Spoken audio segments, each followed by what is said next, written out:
नमस्कार मंडळी, जय शिवराय. पुन्हा एकदा तुमचं या लय बारी शो मध्ये मीच तुमचा लाडका चेतन रवींद्र सोनवणे मनपूर्वक हार्दिक हार्दिक स्वागत करतो. मित्रांनो, कालचा एपिसोड बघितला असणार तुम्ही, त्याबद्दलच आपण चर्चा करणार आहोत. काल घरातनं पॅडी दादा यांची सन्मानपूर्व एक्झिट झालेली आहे, त्यावरच आपण चर्चा करू. आणि भाऊचा धक्का का नाही झाला आणि काल एपिसोडमध्ये काय काय चांगल्या चांगल्या गोष्टी आणि काय गमती जमती झाल्या त्यावरच आपण चर्चा करणार आहोत. पण त्याआधी जर का तुम्ही चॅनलला नवीन असणार तर लवकरात लवकर जाऊन चॅनलला सबस्क्राईब करा आणि बेल आयकॉनला नक्कीच क्लिक करा, जेणेकरून तुम्हाला आपले नवनवीन व्हिडिओज फटफट तुमच्यापर्यंत पोहोचतील. तर विदाउट वेस्टिंग आपला टाइम सुरू करूया आपला आजचा चर्चा.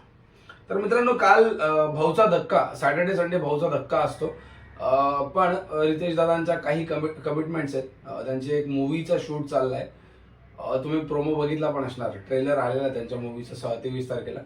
सो त्यांच्या त्या मूवीमुळे ते परदेशात आहेत सध्या त्या शूटसाठी. सो त्यामुळे ते भाऊच्या धक्क्यावर नाही. बट 6 तारखेला जो फिनाले आहे त्या दिवशी तुम्हाला रितेश दादा देशमुख आपली दणदणीत एंट्रीने दिसणार आहेत आणि एक नवीन कल्ला घेऊन येणार आहे.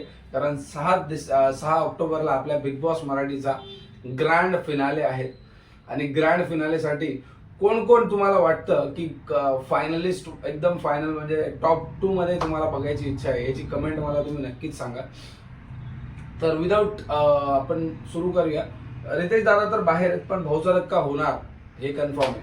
सो भाऊच्या धक्कामध्ये कल्ला नाही हल्ला करायसाठी आले होते आपलेच लाडके प्राजक्ता माळी आणि कश्मीर महाजनी, ज्यांचा एक नवीन चित्रपट येतोय फुलवंती म्हणून. त्याचे ते दोघं कलाकार आले होते आणि त्यांनी घरामध्ये खूप गंमत जम्मत केली.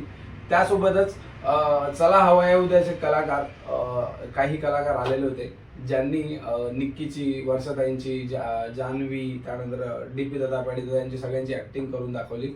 आणि शेवटी घरामध्ये एक वास्तू रचनात्मक व्यक्ती आले होते, जे आपल्याला भविष्य सांगत होते. सगळ्यांचं भविष्य ते आपल्याला दाखवत होते घरामध्ये, की म्हणजे कोण कोणाचं काय, कुठे काय, कोण कधी कसं होऊ शकतं आणि कोणाचं काय होऊ शकतं, या सगळ्या गोष्टी त्यांनी आपल्याला घरामध्ये सांगितल्या. हे 3 महारथी घरामध्ये आले होते काल ऍक्च्युली. सो त्यांनी खूप खूप खूप कल्ला केला आहे घरामध्ये. आणि असं वाटलं नाही कुठंतरी, म्हणजे कमी तर झाली, रितेश दादांची कमी तर होती, बट असं त्यांनी वाटू नाही दिलं एवढं की रितेश दादा नाही म्हणून भाऊचा धक्का होणार नाही. त्यासोबतच घरामध्ये एक छोटासा एक टास्क गेम पण झाला. टास्क गेममध्ये 2 टीम पडल्या होत्या. टीम ए होती जान्हवी, धनंजय, पॅडी आणि अंकिता. आणि टीम बी मध्ये होती सूरज, वर्षाताई, अभिजित आणि निक्की. सो एक टास्क होता. त्या टास्कमध्ये निक्कीची टीम जी आहे ती जिंकली आणि ती फायनलसाठी क्वालिफाय झाली. मित्रांनो, परत एकदा सांगतो, निक्कीची टीम जिंकली म्हणजे निक्कीच्या टीममध्ये सूरज होता. सूरज, अभिजित, वर्षाताई हे 4ही फायनल वीकसाठी क्वालिफाय झालेले आहेत. कालच्या धक्क्यामध्ये जी गोष्ट होत होती डबल इविक्शन असा कुठल्याही प्रकार झालेला नाहीये. फक्त एकच इविक्शन झालेलं आहे. मी त्याच्यावर येतोय. पण कालच्या धक्क्यामध्ये फक्त एकच इविक्शन झालंय आणि 4 लोक ऑलरेडी क्वालिफाय झाले होते. उरले 4, त्यांच्याबद्दल आपण चर्चा करूया. चौघही कन्फेशन रूम, जो आपला तो काय म्हणता चक्रव्यूह रूम म्हणतो ना आपण, तिथे होते. त्या रूममध्ये चौघांना बोलवलं, उर्वरित सदस्यांना, आणि सगळ्यांना उभं केलं. त्याच्यातनं अंकिता सेफ झाली. नंतर मग आपला धनंजय पण सेफ झाला, जान्हवी पण सेफ झाली. पण अनफॉर्च्युनेटली जे आपले हास्य महारथी होते पंढरीनाथ कांबळे, हे सेफ नाही झाले. कुठेतरी महाराष्ट्राला त्यांचा गेम कुठेतरी थोडासा नाही आवडला बाकी सदस्यांपेक्षा. सो त्यामुळे काल पॅडी दादांची घरातनं एक सन्माननीय एक्झिट झालेली आहे. पॅडी दादांनी खूप चांगला गेम खेळलेला आहे. पॅडी दादांचा गेम खूप चांगला होता. सूरजला जे समजावणं, सूरजसोबत जे वागणूक होती, सूरजवर जे प्रेम होतं, त्या सगळ्या गोष्टी त्यांच्या खूप चांगल्या होत्या. आणि तेच प्रेम महाराष्ट्राला आवडलंही होतं.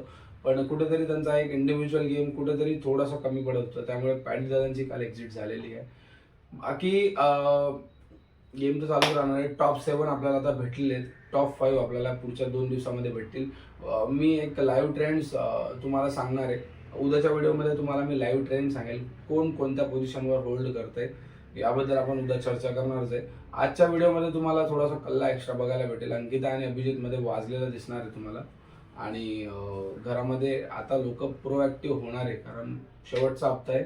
तर भांडणं ऑब्व्हियसली दिसणार आहे, काड्या लागणार आहे कन्फर्म. सो बघायला विसरू नका आपल्याच लाडका शो बिग बॉस मराठी. आणि परत भेटूया आपल्या नवीन व्हिडिओ सोबत. तोपर्यंत मी तुमची रजा घेतो. तुमचाच लाडका Chetan Ravindra Sonawane. Thank you so much for watching filmy bye. Love you all. जय शिवराय.